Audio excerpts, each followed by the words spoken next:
Now, here are your hosts, Dominick Tavella and Michael Hartzman. All right, I'm Michael Hartzman. Today is Tuesday, February 28th, 2023, and I'm on, as always, with my partner, Dominick Tavella, back just in time for a little snow last night. Welcome home. Perfect timing. It welcomed me this morning, a nice little patch of snow. Didn't know what the stuff looked like there, Mike, but I found out real quick. Yeah, we've had literally nothing to complain about on Long Island, weather-wise.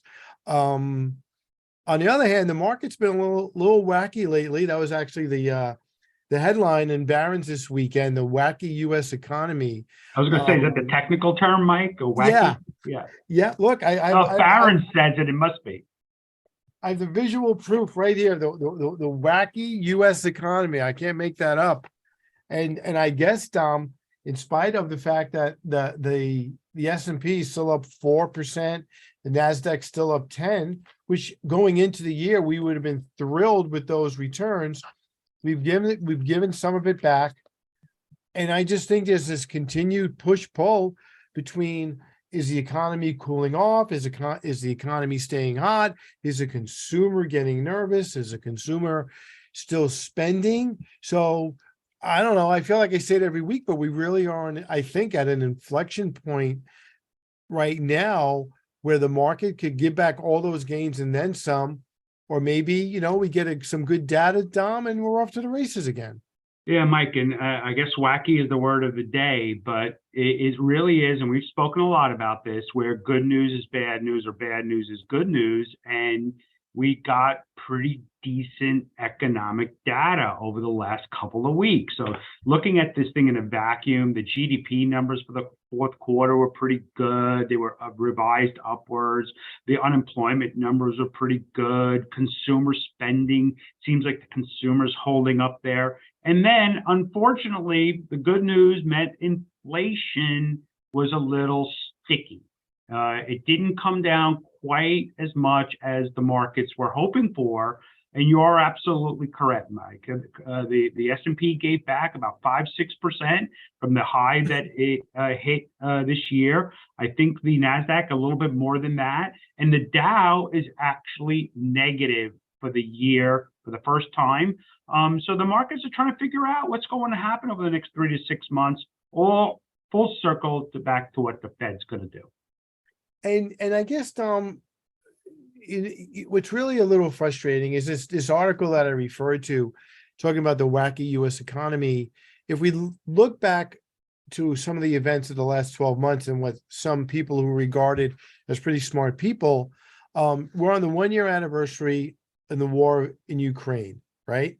But in spite of that, according to this article, in March of 2022, Goldman Sachs was predicting an economic forecast reflecting a 20 to 35% economic contraction within 12 months.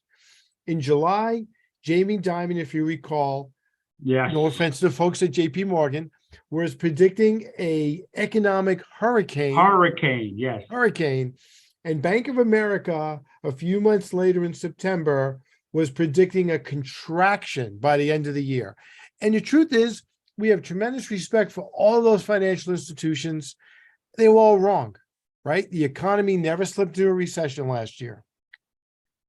Well, I will give them a little credit, Mike. And again, the timing of those dates could be a little off, but we did see the NASDAQ last year fall by 33%. Yeah. The S&P at the end of the day was down about 19%, but intra-year was down much more than that, right? The Dow was the best of the three. So look, I'm not quite ready to point the finger at anybody, except that it's really hard to do this job and predict what the economic cycle is going to look like. And we have to be honest here that the consumer has held up much, much, much better than anybody expected. And I think you made that point earlier. Yeah, I mean, the consumer has, but what's really interesting, Dominick, they're spending their money differently, right? And again, we don't really talk about COVID that much any longer, thank God, right? But as it relates to this, the consumer now, you're not buying stuff, they're buying TVs. experience, they're buying experiences, right? They're Yeah. traveling, they're going out to dinner, they're going back to the theater or whatever the case may be, whatever their hobbies are. So while they're not out, they maybe not in Best Buy or the department store buying stuff, but they're certainly out there spending their money. And that's what's keeping the economy going. But there are alarm bells, Mike. And consumer debt is at an all-time high. People are clearly using their credit cards to make these experiences happen. And the reserves, I mean, we had built quite a bit of reserves in bank account in the form of savings, whether it's that we weren't going out and able to spend it, whether it's government programs that shoveled money into the public's hands. We had built considerable amount of reserves. Those reserves are very methodically declining. So higher consumer debt, lower reserves, that tells me there's a bill to be paid here, and it may not be that far down the road. And we talked about that last week when we had another guest on from JP Morgan, David Lebovich. And yeah, we're definitely seeing those things kind of balancing out a little bit, right? But at the same token, the unemployment numbers are still remaining fairly strong. I mean, there's some cracks we're seeing, but the numbers are staying fairly strong still. Yeah, and I think it's kind of industry specific, where we do see certain kind of industries still desperate to get employees to come in and take a job. In other industries that kind of, we overhired during COVID, and now that the consumer is free at last, we don't need as many employees in certain types of industries. So we are seeing some layoffs, but overall, we still have a pretty substantial shortage of employees, workers in this country. So last night, I was at our study group dinner with some colleagues of ours. You weren't able to attend, but we were talking about the possibility of a recession. And there's two schools. There's two schools of thought. One, we have a rolling recession that goes by industry, and the other one is we go through a rolling recession by territory, right? And our host said, well, why can't we have both, right? If we do have a recession, who's to say that it doesn't go sector by sector and then go from one geographical spot to another? So there's still a lot of headwind out there, which is, I think, why the market has given back some of their gains, and right now just kind of seems to be just meandering along. Yeah, trying to figure out. And Mike, seasonally, we're going through a period of time that tends to be a little bit rough anyway for the markets. So maybe that's what's going on as well. It could be. So tonight's guest, Dom, is Kris Adrian. Our partners over at JP Morgan were gracious enough to get us a guest again this evening. Kris is a returning guest for ours. She's VP and National 529 Specialist.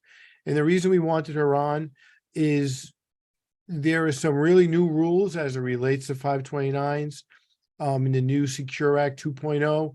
We touched upon it briefly in a show we did a few weeks ago, but tonight, Dom, we're really going to get into the weeds on how our clients and listeners could really benefit both short-term and long-term from these new 529 rules. Yeah, Mike, I think we have a real expert tonight, and there's been a lot of changes, as you've implied, and I think in some cases really terrific changes that make them even more beneficial. So this is a great opportunity to expand on that.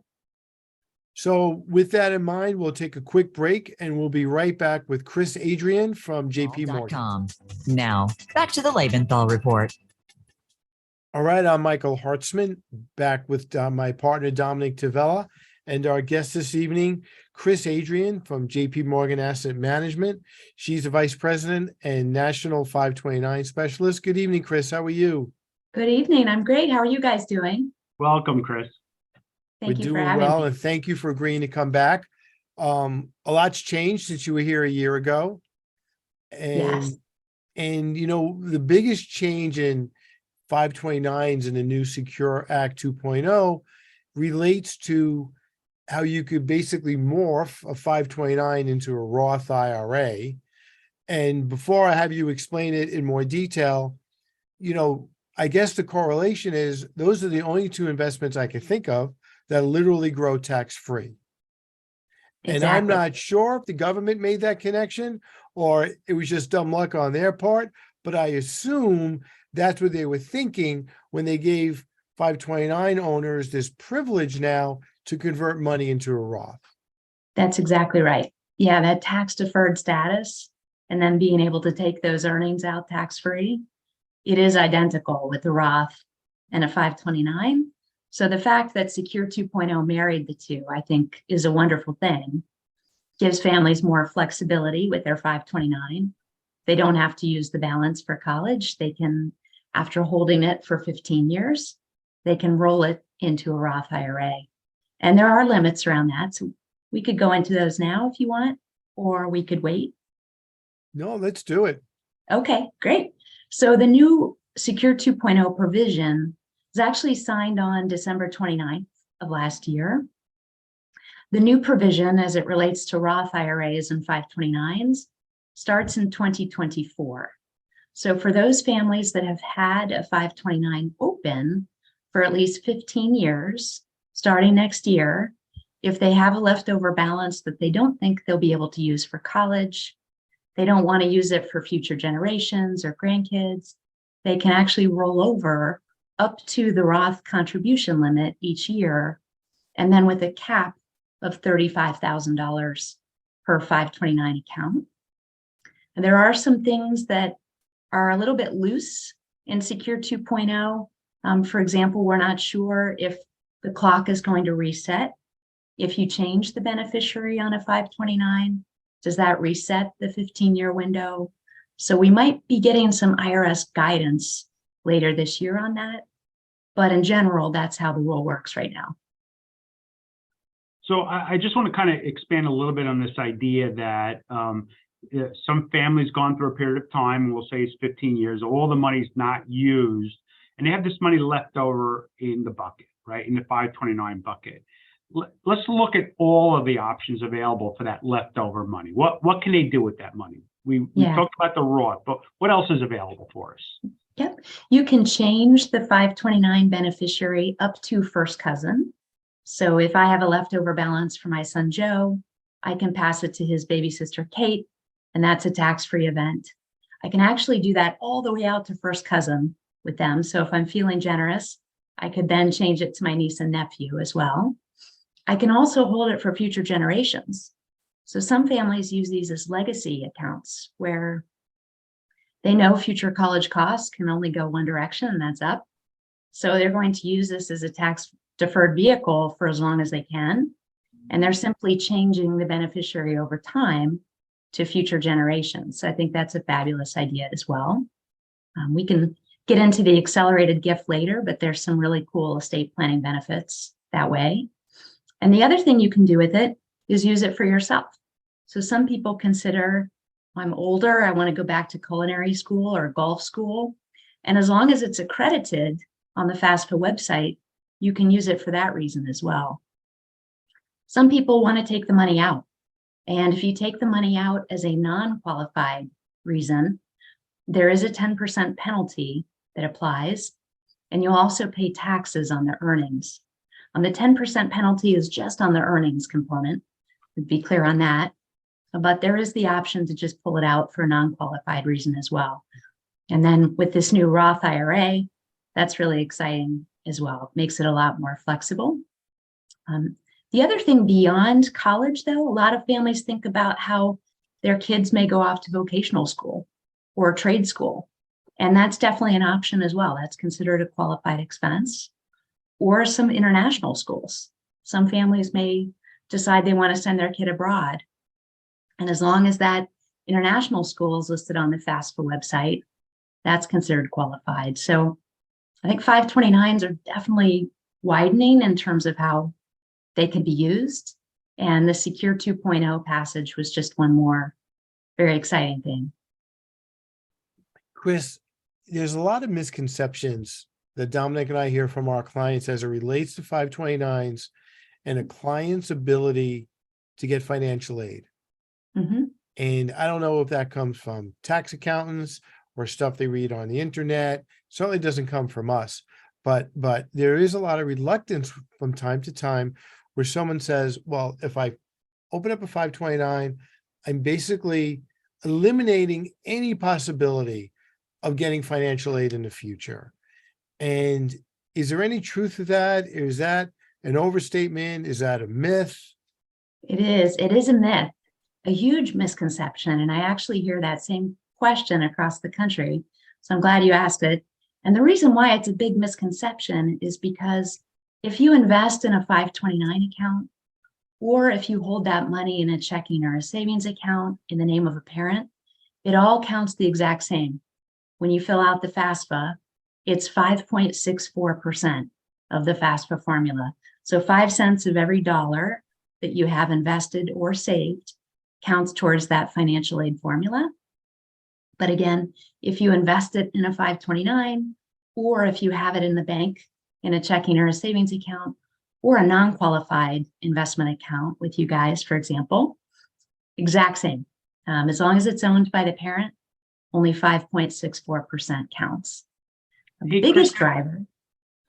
Sorry, go ahead, Dom. Expand on that for a quick second, because both myself and Mike have many grandparents that they want to create gifting programs for the grandchildren. They want to put away dollars, and 529s are a great way to do it. But the kids and the parents sometimes don't even know these monies exist. What happens there? Yeah.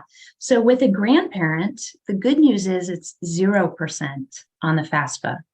You don't have to report that when your child applies for financial aid.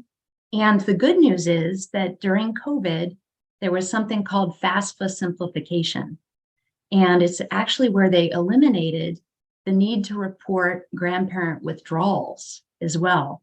So it used to be that you would have to count grandma or grandpa's 529 withdrawals 2 years later, and you really got dinged. It was at a 50% level on the FAFSA. Well, that completely went away during COVID with the new FAFSA simplification. So the good news is if grandma and grandpa pull money out of a 529 or they invest in a 529, it does not count on the FAFSA filing, which is pretty exciting. So That's just to great follow, news. I'm sorry, Dom. No, go ahead, Mike. So just to follow up on that, Kris, and Dom's right, we have a lot of grandparents who are very generous with their grandchildren. And what Dominic and I normally advise is if we have, grandma or grandpa, they're the owner of the account. And typically we make their blood child the successor owner if anything happens to grandma or grandpa. So what would happen is hypothetically, it's junior's, senior year, and grandpa passes away, and now mom owns the account. Is there any repercussions? Is there any negativity that's associated with that, where FAFSA will come along and say, "Hey, where did you get this money from? You told us for 3 years you didn't have this money." Yeah, the good news is in that assumption or in that scenario, they would only have to report that 529 account in that final senior year. And again, it's only 5.6% roughly that they would have to count. So it does move it from 0%, which is ideal, of course, to only 5.6%. But they don't have any look back on assets. The only place they do have a look back on FAFSA is on your income. And your income, they always look back 2 years. But in general, your assets are the moment that you apply for FAFSA. And it's at that point in time that you reflect how much you have invested in a non-qualified account, in a 529, or in a checking or savings account. So in your scenario, I'm sorry, so one follow-up question to that. There's another misconception that a lot of people believe that their IRAs, 401ks, and the value of their home gets included as well, and it does not. Correct. Yeah, that's a wonderful thing too. On the FAFSA, which is the free application for federal student aid. I know I keep using that acronym. I should probably tell people what that is. The good news is any of your qualified retirement accounts and your primary residence are completely excluded from the FAFSA. Now, where it might get included is if the child goes off to private school. And with private school, they're actually going to be filling out what's called a CSS profile. And it gets more in depth for the family. where the private school wants to look at your entire balance sheet. And that's where some of your qualified accounts and your primary residence equity could be included in that formula. But for an in-state public school or an out-of-state public school, you're filing with FAFSA, and the good news is those are excluded. So sorry for the long-winded answer, but hopefully that helps, Michael. No, it's great. I think we may have lost Dom. So Yeah, Pick it up. you there, Dom? I'm back. You're back. Go ahead. I think that wankiness. What did you call it, Mike? Wackiness of The Barron's? wacky US economy. Kris, I want to expand on it a little bit because I find myself making the mistake all the time where I call these things college savings account. And obviously they can be used for college, but obviously they can be used for a lot of other things. So can we just take a moment again to kind of emphasize that the trade schools, I love trade schools. Can we talk about that for a minute? yeah, absolutely. So vocational schools, trade schools, international schools, apprenticeships are now considered a qualified expense. You can also use them for K through 12. So if your child might go off to private school, it's up to 10 grand per child per year that you can now use the 529. Now, one caution is that if you might be a New Yorker and you're investing in the New York 529 plan, they do ding you as a non-qualified withdrawal for K through 12. So you want to be cautious about that. On your New York state tax return. Correct. Yep. And it's called a recapture of your state tax deduction. That's essentially what they're doing. Any state tax deductions that you've taken previously, they'll recapture that money if you pull 10 grand out. So you want to be careful about that. The other thing that you can use them for is up to 10,000 for student loan repayments. So some families might have older student loans. They want to pay off up to 10 grand. That's allowable. But again, for the state of New York, it's going to be considered a non-qualified withdrawal, and you might have that state tax deduction recaptured. But yeah, the great news is definitely more flexible than just college. Trade and vocational schools is pretty huge. And Kris, just to go back to the student loan comment. So if Johnny got a scholarship and Mary has student loans, and we didn't use Johnny's money because he got a full ride, we can now switch the beneficiary to Mary and help pay off her student loans? Exactly. Yep.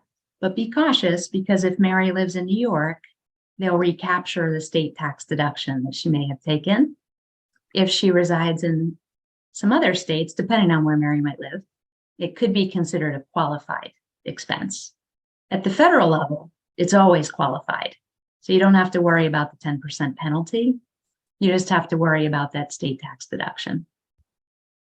Yeah, I love that idea, Kris. And often the one objection I get is, well, if my grandchild doesn't go to college, and you're like, well, today an electrician probably makes more money than a doctor anyway. So you probably want them going to a good trade school. And this is a terrific way to pay for it. Yeah. And especially with the skills gap that we have, where we need more people in trades and vocations, it's really excellent that you can use a 529 for that. Kris, you mentioned earlier K through 12. Does it have to be a private school? Can it be a religious private school? Yes. The good news is it's any K through 12, but it has to be used for tuition towards the child. And it's 10 grand per year per child. So some families will definitely use it that way.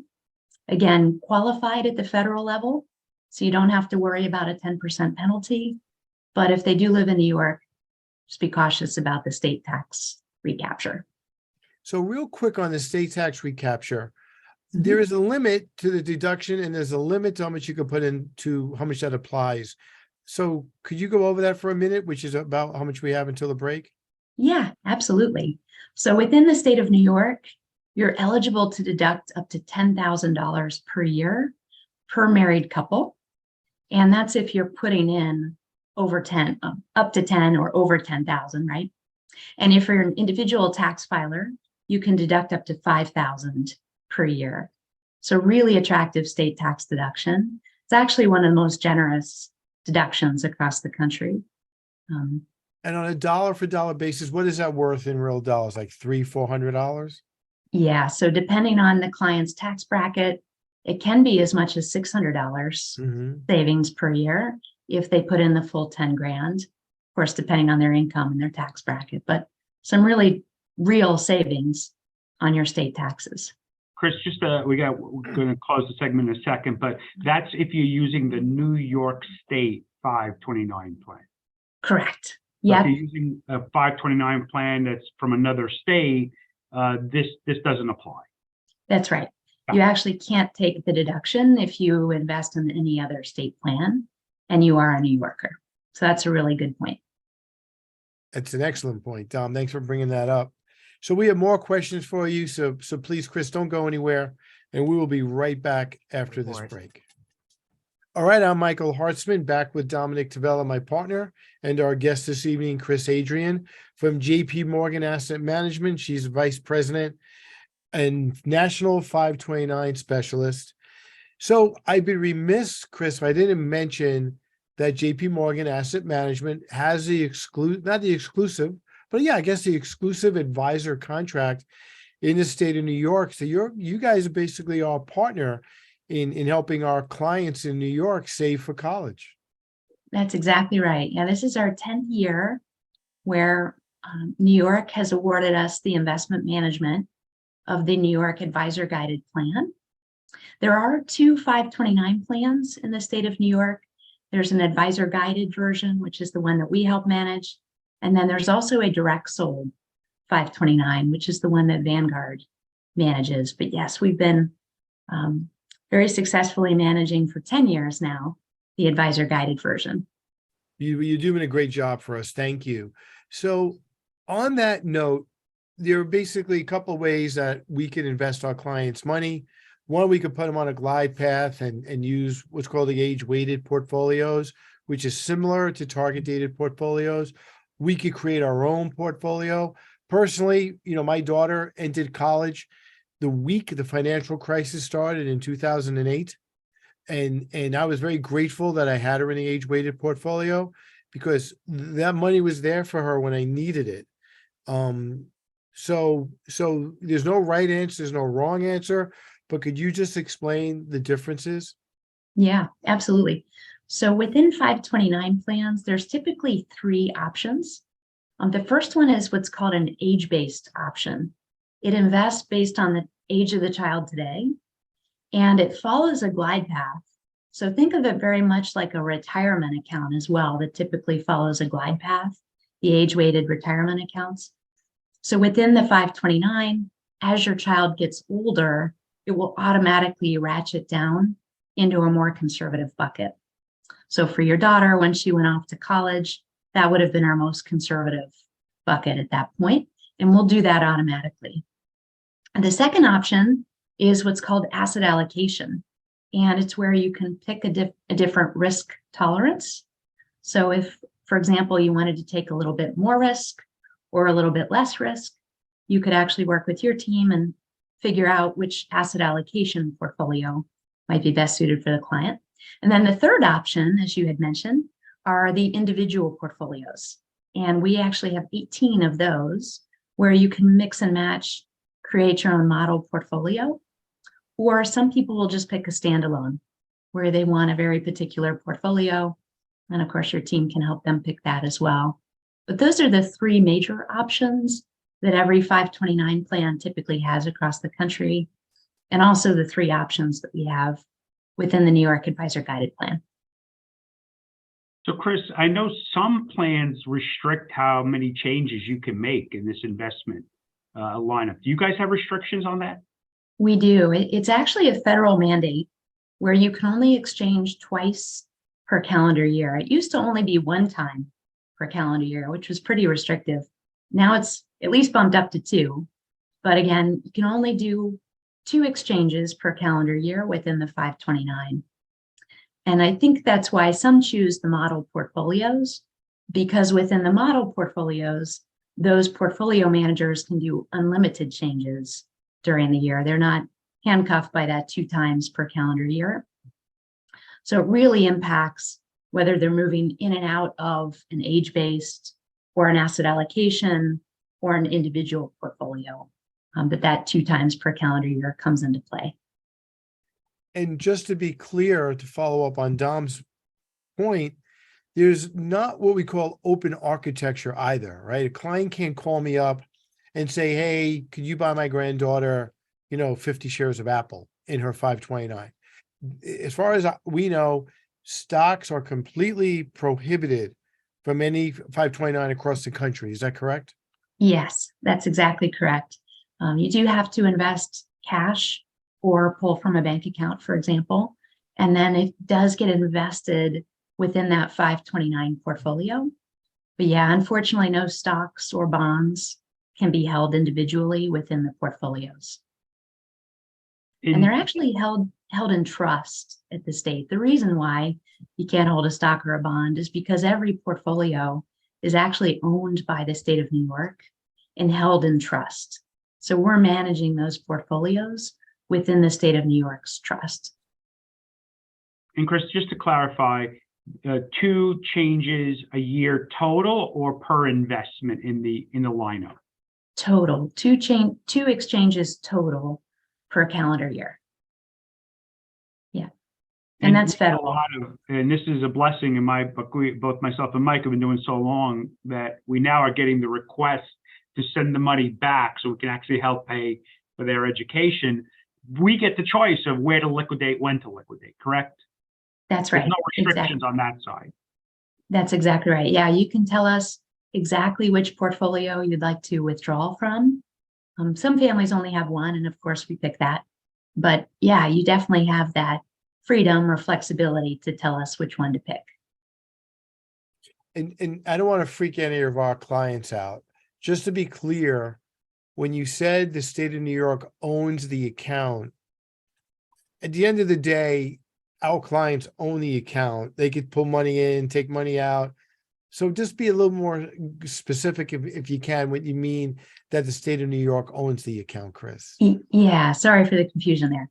So every 529 has one account owner, and that is the true owner of the 529 account. So that would be your client. And it also has one beneficiary, and they can name whomever they want as beneficiary. But within the portfolios that we manage for the state of New York, those are owned by the state and are held in trust. Thank you. Yeah, sorry about that. You're good. But great point. We're focusing just on the New York, but you could transfer between 529 plans, right? If you had one, you guys do a great job with total agreement on that. But if somebody wanted to move to another state or transfer to another state's 529, transfers are allowed. That's exactly right. So it's considered a qualified rollover when you move from 529 to 529 plan. And the good news is it's a non-taxable event for your client. You are only permitted one of those qualified rollovers per rolling 12-month window. So that's another little weird rule, but only one rollover per rolling 12. And that's to help prevent people from moving in and out state to state. A little bit easier for the state to keep track if it's only once per every 12 months. Yeah. So that's definitely flexible. That raises another great question. When I'm glad Dom asked that. New York is one of the states that does not penalize their shareholders by going to a school in another state, correct? Correct. Yes.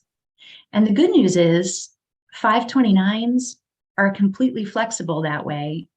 Regardless of which state you invest in, you can use them across the country at any state school or private school for that matter, as long as it's an accredited university or college. Again, on that FAFSA website is the best place to check that. But yeah, completely flexible, where you can buy the New York 529, but maybe your child is going to be going off to college in Colorado. No problem.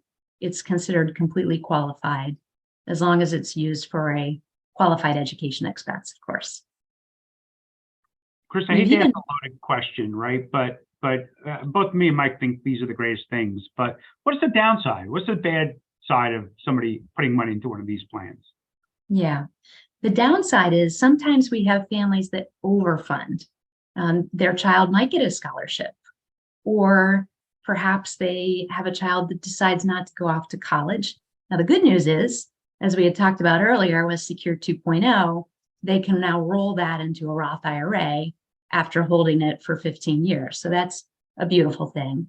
But for those that may have more than 35,000 left over in the Roth, and they don't have future generations to pass it to, they might be overfunded.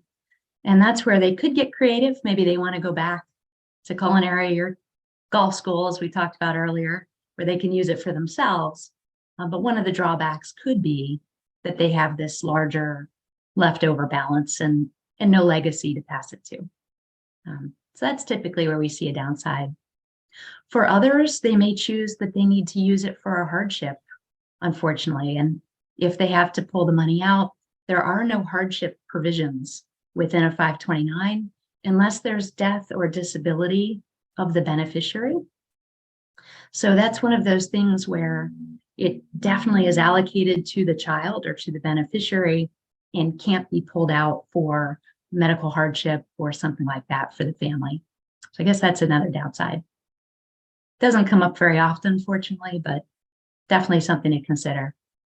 Kris, before we run out of time, I want to touch on what you mentioned briefly, and that is the estate planning tool. You know, I really want to talk to all of our grandparents out there. If I remember correctly, you can front load 5 years of gifts into 1 year. Is that correct? And That's right. grandma and grandpa could both do that. Is that correct? Exactly right. Yeah. So this calendar year, you're able to gift up to 17,000 per child or grandchild in this case. Within a 529, you can accelerate that and multiply it by 5. So if you're a married couple, you're able to gift 34,000, but multiplying that by 5, you can now gift up to 170,000 as one big lump sum. It carves it completely out of your estate, which is wonderful. All of those earnings grow tax-free out of your estate, but it is the only completed gift that you can make that you still maintain full control of as well. So if grandma and grandpa need to pull that money back, they have the ability to do that. They also have the ability to change beneficiary at any time. So definitely a really cool estate planning benefit that only exists within a 529, where you can do that accelerated gift. Did you hear that, Grandpa Dom? Well, it shouldn't shock you, Mike, that I have one for each of my grandchildren. Every one of them has one, and everyone gets a contribution into it regularly. And again, big fan. And we recommend these to clients all the time. I'm obviously doing it myself. And I want to take a wild stab in the dark, Mike, and go, I bet you have them for your grandchildren as well. Harper and Layla are completely taken care of by Donna and I. Thank you. We're at the close here, Mike. Any closing questions? No, Kris, I think you've done a great job in explaining the new rules and going over the old rules. And we always appreciate you and JP Morgan Asset Management being so gracious and so generous with your time as it relates to our clients in our podcast. And Kris, I'm really excited about this Roth idea. I couldn't believe it when I read it. Now, the bad part is it's not until next year that it starts, and we are going to get some clarifications from the IRS on some guidelines, but I think this is going to be a terrific planning tool for our clients. I hope we get you back and we can talk about it some more. Yeah, I would love to be back. Thank you so much to you both for having me. It's my favorite topic. And I hope all of your clients get full ride scholarships so that we don't have to worry and have plenty of leftover balance for future generations. We have the smartest grandchildren clients on Long Island, Kris. Me too. We'll be right back after this break. All right, I'm Michael Hartzman, back with my partner, Dom, for a quick wrap up. Hey, Dom, the thing we didn't talk about the cost of college. And you and I are both very fortunate. We have multi-generational clients. We have grandparents, we have parents. We have clients across the board. And frequently I'll go sit and do a review with a client with young children in their 30s or 40s, children of 4, 5, 6, 7, 8 years old, and they're only saving $200 a month because that's all they could save. They're doing the best they can. And I have to sit there sometimes and say, this is not going to be enough. It'll help, but it's not going to be enough. So, I really want to go back to the point Kris made at the end of the show about grandparents, if they have the wherewithal to do it. You have the ability to front load those gifts. That's something you really ought to consider. I think you're exactly right, Mike. And look, the reality is that costs have gotten completely out of hand, and we won't even talk about the level of student debt in this country, which is just incomprehensible, right? So the two things I worry about is sometimes you're talking to a young couple, and we'll use your $200 a month as an example, and that is all they can afford. And then you try to calculate what it would be worth and what the cost is going to be. They give up, right, Mike? They just give up. Oh, I'm not doing anything. I'm like, look, something is better than nothing, right? Whatever you can save is always going to be a benefit. I don't care if it's $1. I don't care if it's $100,000. Whatever you look at 20 years down the road, it'll be better than nothing, right? And then to your grandparents' story, look, we're fortunate enough that we have clients that have done well. Maybe they don't need all of their required minimum distributions from their retirement accounts, or they have excess earnings in their portfolios. This is a wonderful, wonderful legacy. And we had Harold on just a couple of weeks ago. I was just going to say that. The estate tax. I'll let you pick up that ball, Mike. Yeah, no, I was just going to say that. We had Harold Bellacci on, the estate attorney, 2 weeks ago, talking about the treacherous New York State estate tax cliff. And this is a great tool to legitimately get money out of your name, give it to a loved one, not to the Albany in New York. And the two, Dom, really go hand in hand. Yeah, estate planning. I think it's a terrific tool. Again, not every client, not every situation, but there are in my book, there are very, very few negative reasons for doing these. And we've joked about it, but it's the truth. Both you and I have it for every one of our grandchildren. Yeah, we do. And the other thing is, we I don't want to say we glossed over it, but we can't lose sight of the fact that there are literally only two investments in this country that grow completely tax-free if they're used properly. One's a Roth and one's a 529. That's a big deal. It's a big deal. And, having that tax deferred and hopefully tax-free growth, if used correctly, really, really compounds. And it doesn't seem like a big deal when these accounts are small, but you and I both have clients that literally have hundreds of thousands of dollars that have grown over decades in these accounts. And to have those earnings compounding on a tax-free basis, just phenomenal growth, generational wealth. Yeah, exactly. It is generational wealth. And the one thing that I do hope with some of those more affluent clients is the Roth contributions are only $6,000 per year and capped at $35,000. And the rules are not complete yet. So, maybe if there are more siblings involved, that you could do it once and maybe do it again, but all those rules are still up in the air as it depends on how the Roth works. Yeah, again, we're playing the sitting game at this point, but as we get clarification on it, again, it'll be next year, but we have all of this year to think about it, plan it, organize, and then hit the ground running, because I think it's a terrific opportunity for our clients. Take advantage. The other thing that Kris mentioned, which I didn't know. I mean, I think I know a lot about how these 529s worked.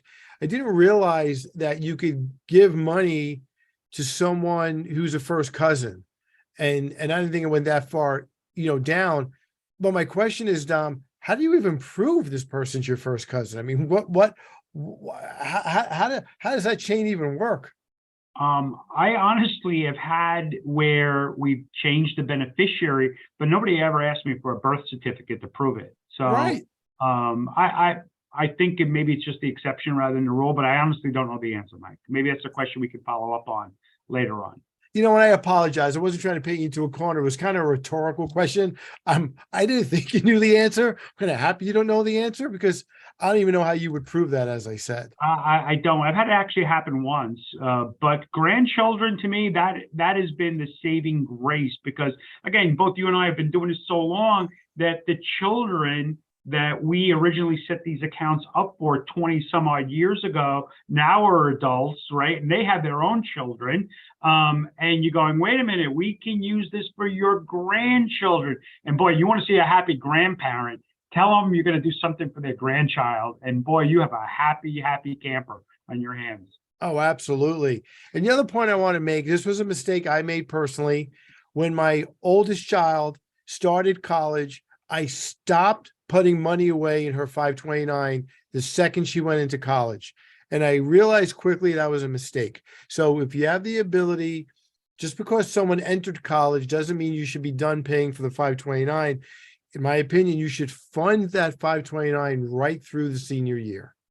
And a reminder, in the New York State plan, you get a tax deduction for making that contribution. So even if your child is in college and you're going, well, I'm just going to use that money in a year, you're allowed to make the contribution into the New York 529 plan, take the tax deduction on your New York State tax return, and then a year later, you're going to use it for tuition. Exactly. And that's an important distinction, Dom. Glad you brought that one up, Mike. That was a terrific point.